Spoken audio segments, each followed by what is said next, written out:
Hello mga langga, nagbabalik po ang inyong lingkod, Elmas Vlog. At babati po sa inyo ng isang mapagpalang araw, gabi, sa sulok man tayo ng mundo ngayon naroon.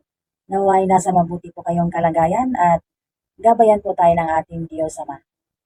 At ngayon po ay magre-reaction po tayo na isang maiksing reaction lang po ito. At ito po ay mapapanood, no?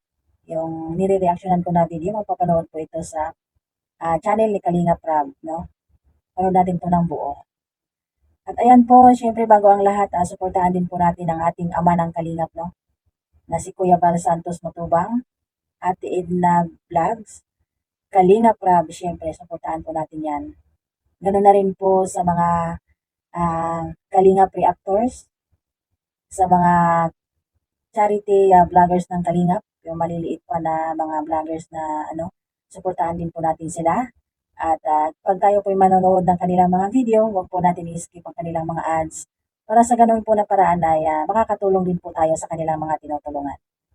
Ayan po na, nadako po tayo doon sa re-reaction na natin. At ito po ay patungkol po ito sa pagbigay ng comment nila Kalingap Angels. Kasi nga nababawasan na po sila ng isa. No? Bali, 3 na lang po sila.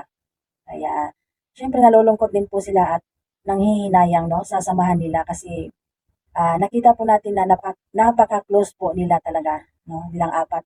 Pag sila po ay nagkita-kita, talaga namang super saya nilang apat, At talagang maganda yung kanilang bonding, no, ng Kalingap Angels.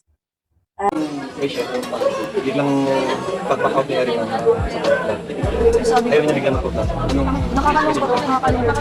Kasi pinapagod ko sa may subaybayan ko namin. Ikaw John, anong sabi? May baka maiyak ako yun. Ayun po, sad po kasi bawasin po yung Kalingap Angels. Tapos yung friendship po, hindi na po kasi minsan po hindi nag-aano yung schedule. Tapos ayun, sayang po. Sayang yung friendship. Pero okay po. Opo, kaso bihira talaga po. Opo. Nakakasama. Nagulat po, tapos parang nasad din. Kasi, bakit nawala na agad? Para biglang hindi mo siya mapablog. Kasi siguro, marami na pong pinagsamahan din. Tapos ganyan bigla-bigla. Kasi parang mababawasan na po yung Kalingap yung guys. Ano naman si Dara Bells? Ano po, sad. Kasi hindi ko naman po siya masyadong nakasama. Pero ang bait po sobra ni Ate Erica. Kaya respect the decision na lang po. Wala naman pong magagawa. Yun lang. At ayun nga, sabi nga nila nanghinayang nga sila.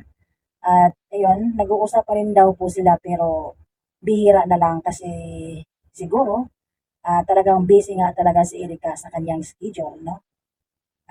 Lalo't ito po ay nag-aaral. At marami rin po sigurong ginagawa. Siyempre, tumutulong din po sa gawain ng bahay, Kaya, ayan. At yan din po, nagbibigay din po si Rachel, no? Si Langga Rachel ng isang mensahe o comment po, no? Yun nga po, nang hinaya nga rin po siya kasi sinubaybayan din po pala niya yung teleserye, no? Ng Edrica, no? At ayan, nang hinayang po siya. Kaya wala po tayong magawa, no? Kumbaga, respetuin na lang po natin yung decision nila.